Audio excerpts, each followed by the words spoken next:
খাচ্ছ তুমি? কি খাচ্ছ? তালের বড়া ভালো খেতে? তালের বড়া ভালো খেতে? হ্যাঁ ভালো? হেসে দিলাম মানে ভালো খেতে না? হ্যাঁ ও বাবা, হ্যাঁ রে ভালো খেতেছ না? এটা মামা বাড়িতে পাঠাবো, তোমার বড়া খুব পছন্দ হয়েছে বাবুর।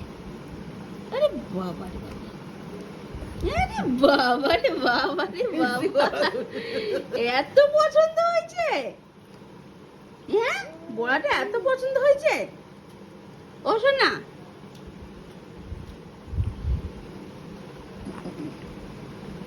ওলে বাবা লে বাবা লে, বাবা কি কায়দা গো, একটু যে চিড়ে চিড়ে খাচ্ছে তো, বড় হয়ে গেছে ছেলেটা আমার।